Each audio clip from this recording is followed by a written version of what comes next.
Well, I want to thank everybody for being here for a day that is a solemn day, but also a day where we are proud to have responded to one of the most horrific tragedies that's occurred in the state of Texas.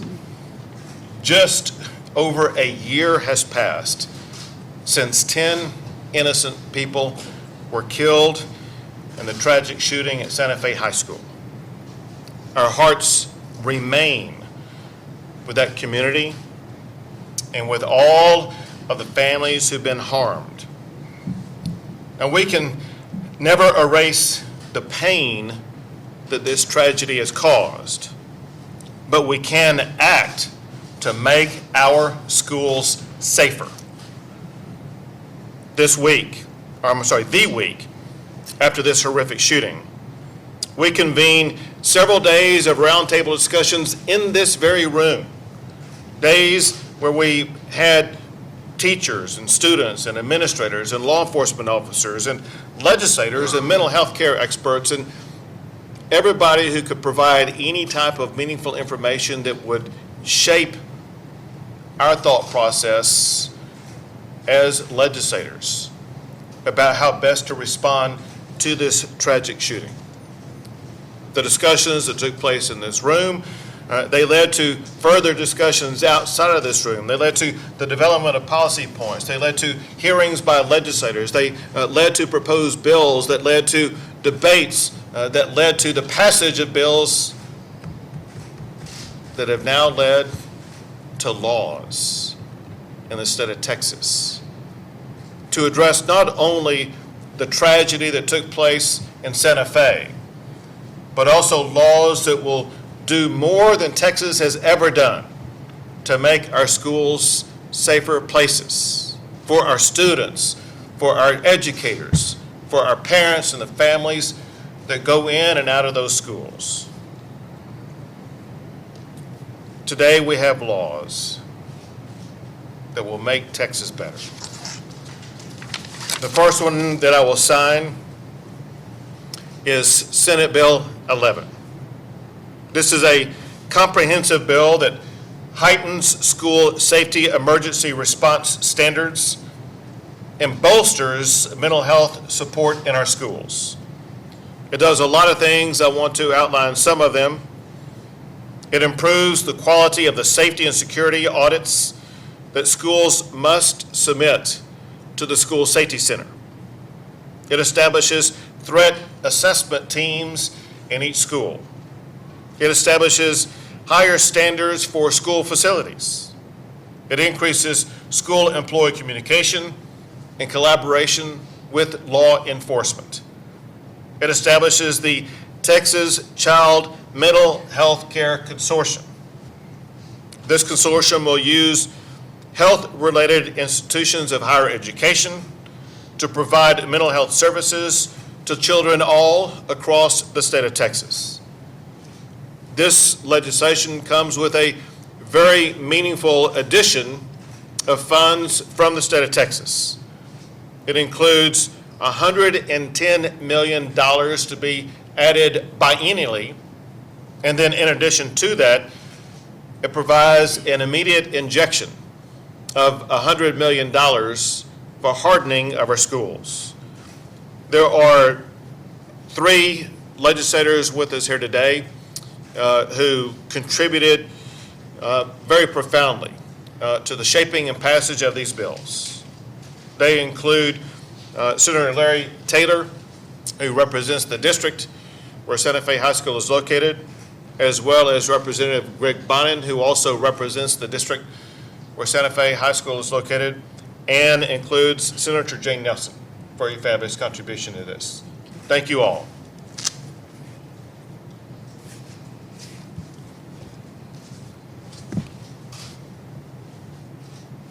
I can't see, what is today? Today is the 6th.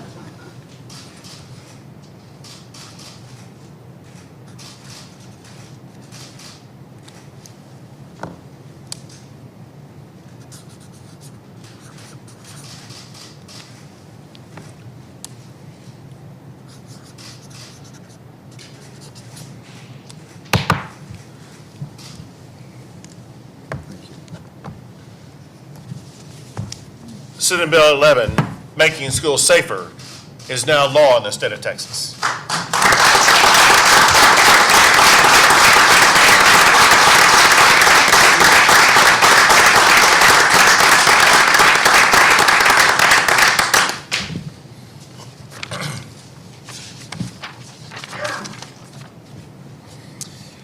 Additionally, I'll be signing House Bill 18.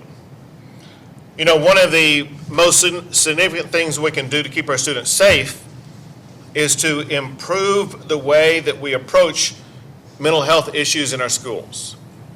I mentioned earlier that we had 3 days of roundtables in this room in the aftermath of the shooting. We heard so many great ideas about ways and strategies that we can use to make our schools safer. The most common strategy that was mentioned by every different type of participant was for the state to do more to help our students in schools address mental health challenges that students are dealing with. It would be good in general for those students, but also it would be very helpful to reduce the type of behavior that could lead to a student, like what happened in Santa Fe, go into a school and shoot fellow students. What House Bill 18 does, it increases mental health training for educators and other school professionals to aid in the early identification and intervention of any mental health needs. It emphasizes the importance of mental health education for students in our schools, and it improves students' access to mental and behavioral health services through school-based mental health centers and the hiring of mental health professionals. One thing I want to point out, because some people have raised concerns about this, we want to make sure that none of this takes place without the collaboration and participation in informed decision-making by parents. And so the legislation explicitly requires parental consent before school-based health care. And I want to thank Representative Ford Price for his leadership and Senator Kirk Watson for his leadership getting this across the finish line and to my desk.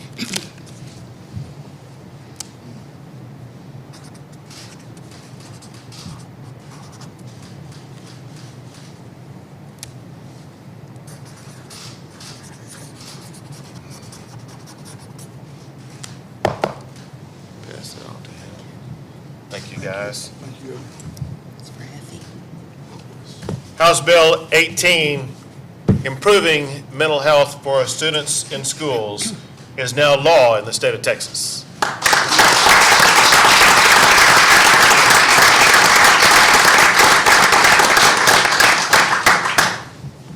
It's a busy day. You guys had a busy session. The last one I'll be signing today is House Bill 1387. You know, it is,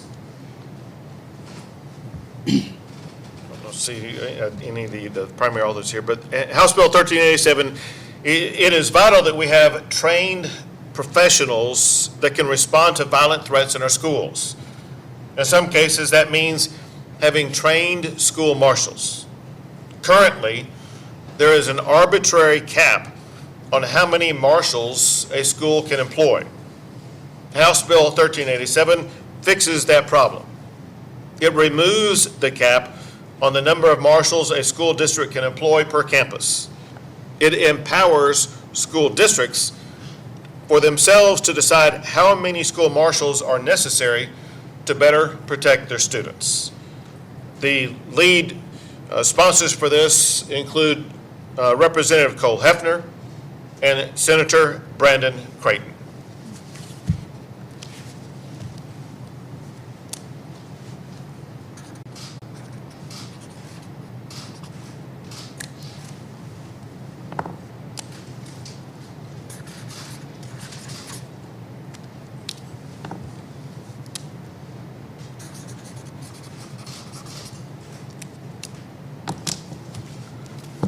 Law increasing school marshals in school is now law in the state of Texas.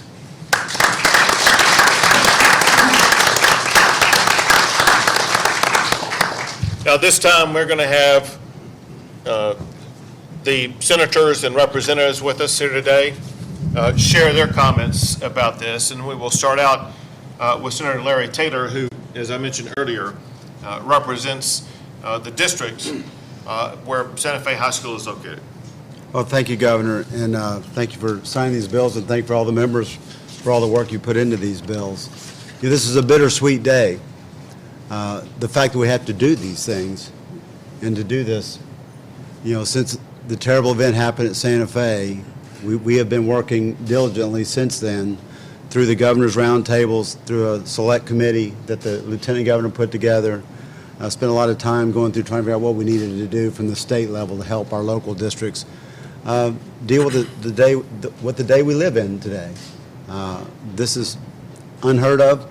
So we did do things like allow hardening of existing facilities because these schools were not designed for the type of situations we're dealing with.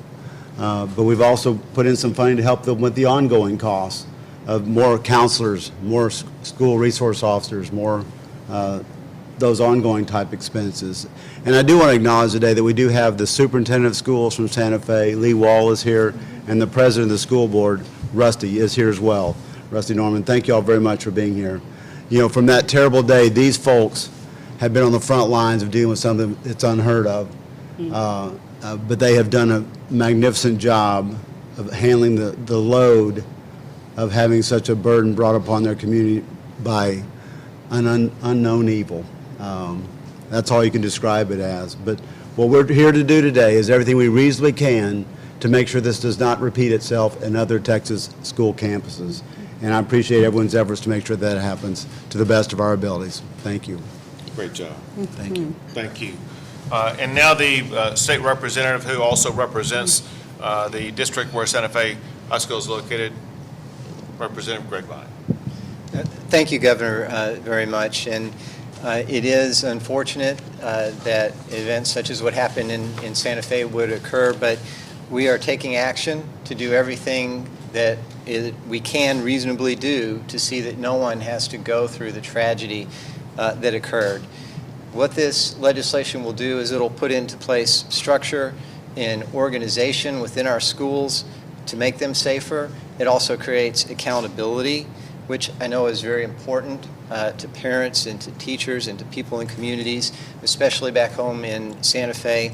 And we also provide a funding structure to provide resources for that infrastructure hardening and for marshals, school resource officers, and counselors. There are no words that will take away the pain or the suffering or the terrible loss which has been suffered.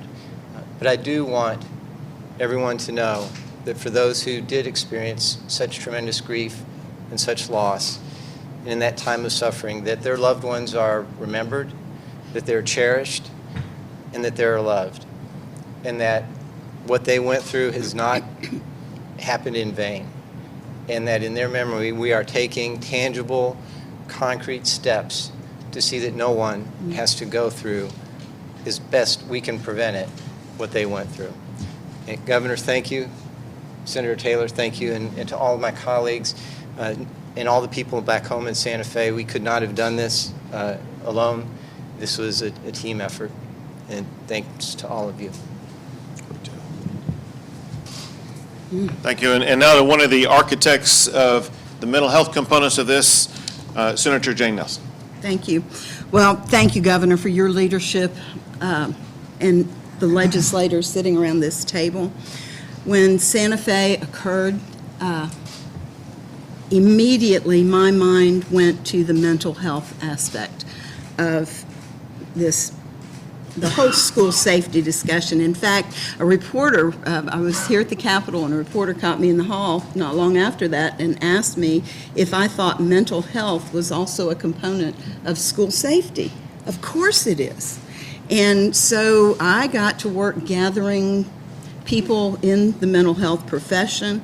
We talked to, obviously, superintendents of our schools, we talked to teachers, we talked to counselors, we talked to people in the mental health profession, met with judges and law enforcement to see what holes we needed to fill, and what we could do to, as a society, address this problem. And a couple of things emerged. First of all, especially in our rural parts of our state, we do not have good access to psychiatrists. We have some world-class institutions in this state that we, in fact, have our GME money going to support those psychiatric students, and we are going to use telemedicine to give access to every student whose pediatrician and parents believe need proper attention. And we created a Texas Child Mental Health Consortium that's going to be addressing our mental health needs for our students. I can't imagine the horror of losing a child. And I heard from so many teachers and parents and pediatricians that they just didn't know where to go. They needed more than what was available to them. And this bill, I think, will help us address that. So thank you, Governor. Thank you, everybody here and the legislature. It's very, very important that we allow access to good mental health treatment for all of our students. Thank you for your leadership. And you. on the House side, helping to lead the effort to respond to the mental health challenges is Representative Ford Price. Thank you, Governor. I appreciate your leadership, not only on this issue, but on related issues throughout the entire session and before the session started during the last interim. As you mentioned, we had roundtables in this room that addressed this topic. And the thing I want to emphasize about House Bill 18 is that it is not just a bill that is reactive to that one scenario, although it is very complementary and very supportive and works very well with the objectives of Senate Bill 11 and other related bills that are improving school safety. And mental health is a very important component of that.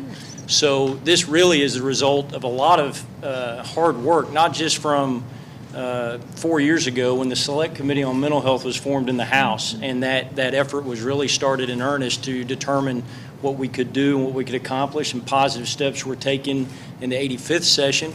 And then this session with House Bill 18 and bills like it, we are taking a very significant step forward in providing enhanced training for our educators and administrators. We're taking a positive step forward with creating better awareness, reducing the stigma that is associated with mental health and mental illness, and we are equipping our counselors and our administrators and our educators throughout the state of Texas to identify early, at the earliest stages, children in crisis or children that have needs, again, all with parental consent, in an environment that is structured and safe. And hopefully, and the goal will be that we will create an environment where students are not only helping themselves and safer, but it prevents them from escalating or progressing to a stage where they might harm themselves or someone else. So I think it's a very important step forward. I want to thank Senator Kirk Watson for sponsoring that bill in the Senate. Everybody around this table was instrumental in seeing its passage. Representative Bonin was a joint author of that bill. I also want to thank Commissioner Mike Morath for providing insight and guidance and TEA's cooperation with the development of this bill. And again, I just want to emphasize how many hundreds of hours our staff put in developing this bill and working with stakeholders across the state. And Governor, your office was instrumental in helping us, and your leadership on this issue is greatly appreciated. Thank you very much. Thank you. Now let's hear from Senators Watson and West. I'll be brief. I think as it applies to House Bill 18, Chairman Price laid it out pretty well. But I do want to say thank you to the governor. I want to say thank you to Chairwoman Nelson and everybody at this table because of the focus that's now been created in the area of brain health. The chairman talked about the work that started 4 years ago, and we're carrying that through. And that's because of leadership on these kinds of issues. So I think it will make a difference. I agree with Chairman Taylor, today's a bittersweet day.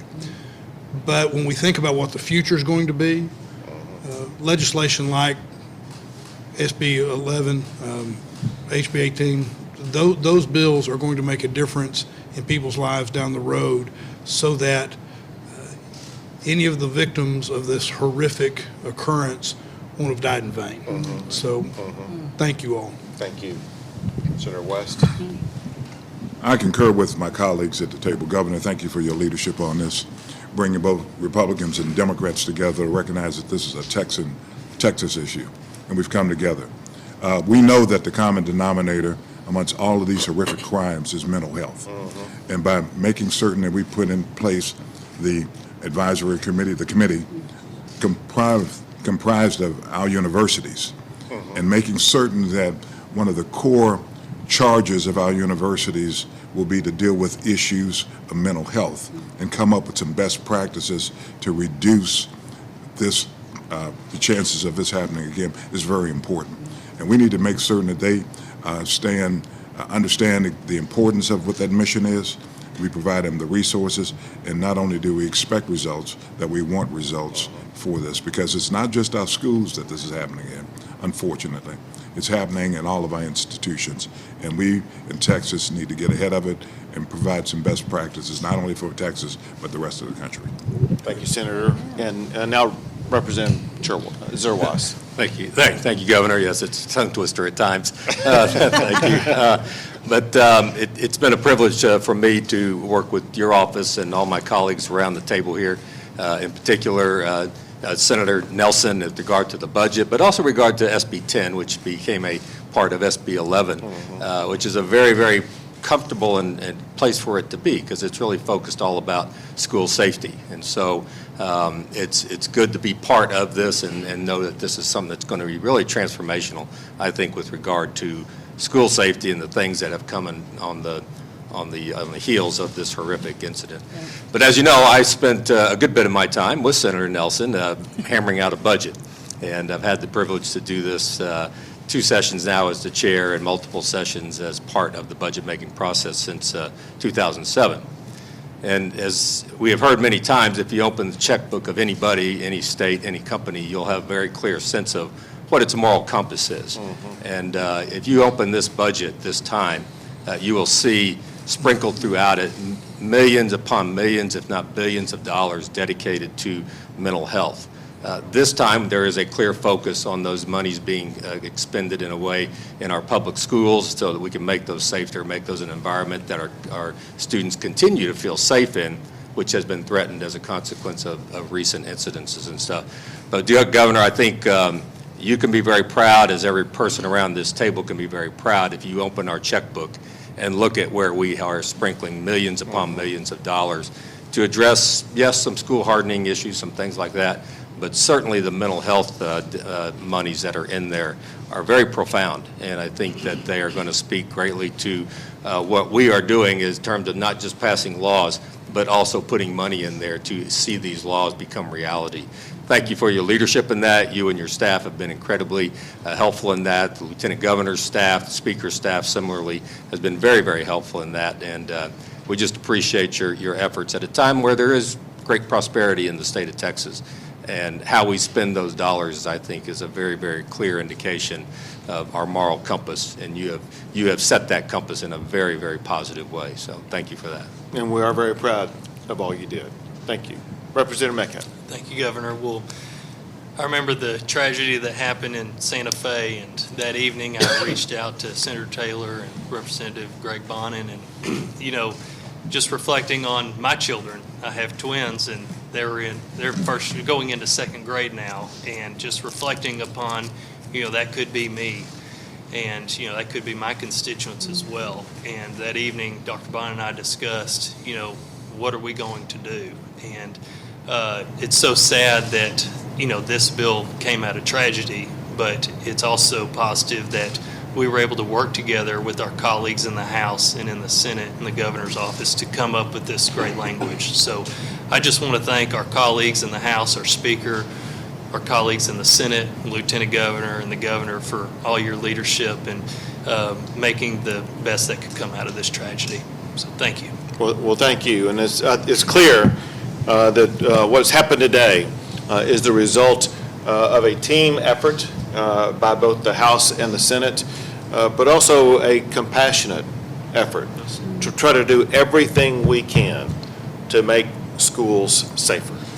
With that, we'll be happy to take a few questions. Governor, when it comes to school counselors, can the members of the governor speak a little bit about what we've done to give counselors more time, or if not, why that wasn't part of the equation in these bills? Sure. More time to be with kids and to address issues. Right. I'll be happy to let the members provide the response to that. Well, there's two types of counseling on the school campus. There's academic counseling, which is our traditional, it does a little bit of mental health, but we're really trying to get more mental health type counselors on campuses or available, either by telemedicine in some of our rural areas. And those. So it's really more towards the emotional type counseling versus the typical academic counseling. Although we do have academic counselors do some counseling, but we need to get more of an emphasis and free up more time. So that's where you see some of the additional dollars allowing school districts to allow to pay more folks doing the emotional type things. And working we have all different ways of doing this. We're working in groups, consortiums with our university partners. So it's not just having a counselor on a campus, but just a whole plethora of things coming forth to bear on this, unfortunately, a growing problem in our society today is the need for more counseling. So that's really what we're talking about. Academic counseling, we have issues every session trying to make sure they get time to do what they need to do outside their duties that they keep being given, like test proctors and that type of thing. And I think we made some progress on that, but to be honest with you, it's too soon after session to know where that ended up. I know we worked on that. So. Did you want to say something? You bet, Governor, and thank you. I'll just add, I think all these bills work together, not only just the ones we discussed today, but several others that have passed, to really define the lanes which the chairman was talking about with regard to counseling, so that we don't rely on our counselors to do everything. We don't rely on them to assist with testing and also provide academic counseling and then be emotional or mental health resources for the kids that may need that. What we're trying to do is divide or really determine some clear lanes of authority by providing support and resources and training through not just the bills that we've passed and discussed here today, but others. And so while it would be probably, and the Chairman Zerwas and Chairman Nelson would know the numbers on this better, but why it may be impractical from a financial standpoint to just hire and place more counselors in every single school district on every single campus, which I think that would be true. What we're doing is through telemedicine and through training and through support and through the bills that we've talked about today, we are going to provide better, lanes for our counselors so that they're not called upon to do everything, that they are actually providing the help that the children need when they need it. And the academic side will stay on the academic side, and the health side will stay on the health side. And I think that these bills working in concert with one another will provide that support. And Senator Watson will say something. I'll just, a couple things real quick. One is HB 18, which Chairman Price carried in the House and talked very eloquently about a minute ago. Part of what that does is it provides training so that you have others capable of being aware of what's going on with children and recognizing issues that they may need to recognize earlier in the process. So that recommendations can be made so that it's not all a burden of just some sort of, some counselor. In addition, and I'm not going to remember the bill number, but it was Chairman Price's House bill that allows for an MOU to be entered into between our education resource centers and local mental health agencies. HB 19. There you go. So, yeah. It's too soon after the session for me to be able to remember all the bill numbers, too. But yeah, HB 19, which I carried in the Senate and Chairman Price carried in the House, the purpose behind that as well is to create more opportunity for resources to be available to those students. And so that sets up a mechanism in law for the resource centers, the education resource centers, to work directly with local mental health agencies. Well, and I would just add, too, that one of the roles of the consortium that we have created is to provide information to all of our school districts, all of our judicial, I talked to a lot of the juvenile justice people, court judges, who said they knew that a child had mental health problems, but they didn't know where to go, where to send them.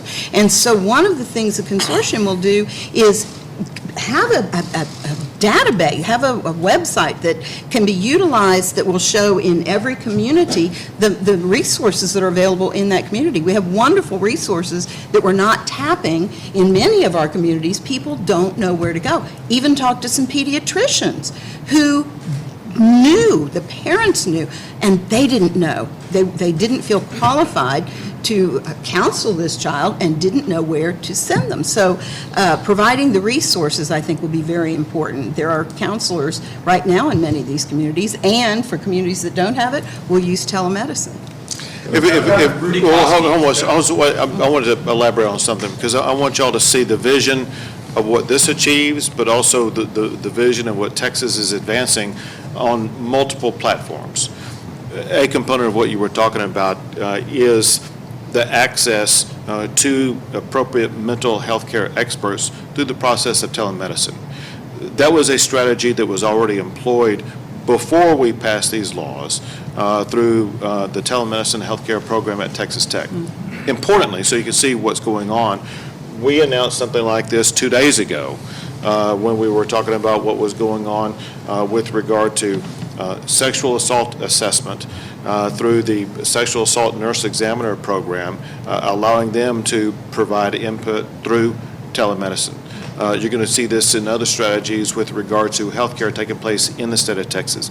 Telemedicine is a way of leveraging technology to make sure that we can provide the best and brightest counselors or mental health care providers to schools in this situation, to students in this situation, or outside of the school setting through other strategies to make sure that everyone in the entire state of Texas is going to be able to better access health care, not by having a physical person right there with you, but through the process of telemedicine. Rudy. Governor, there are several groups that wanted to see more gun control in this package that the state lawmakers passed, the red flag law, talk about the laws in regards to improper storage of guns. Virginia's calling a special session to deal with things like that. Is it time to go, and is that the next step here in Texas, or are you satisfied with where we're at? Well, it's one of the issues that was discussed at the roundtable in this room. It's one of the issues that was discussed in the legislature, in both the House and Senate, during the course of the session. Decisions were made, and that's where the current status is in the state of Texas right now on those issues. Do you support red flag laws next time? Right now, it's not necessary in the state of Texas. We think that the best approach is what we passed in the combination of these bills. Two more questions, real quick. Governor. Adela? Yeah, on the bill that deals with school marshals, are we talking about SROs that are placed in the schools, or does this also include staff that have gone through the training and are armed in schools? Who wants to talk about the school marshal part? This is the marshals. This is we have school resource officers that are paid normally. These are volunteers. We keep hearing about teachers being given guns. These are people, we're not just giving guns to anybody, and we're not making anyone take a gun. This is people who volunteer to frankly put their life on the line to do this for those kids. And they take extensive training. And what that particular bill was, had a limit on how many marshals you could have per number of students. I think the number was 200. And we've made that we could have actually more marshals than what that original bill had. So this was just a bill, and not every district's going to do it.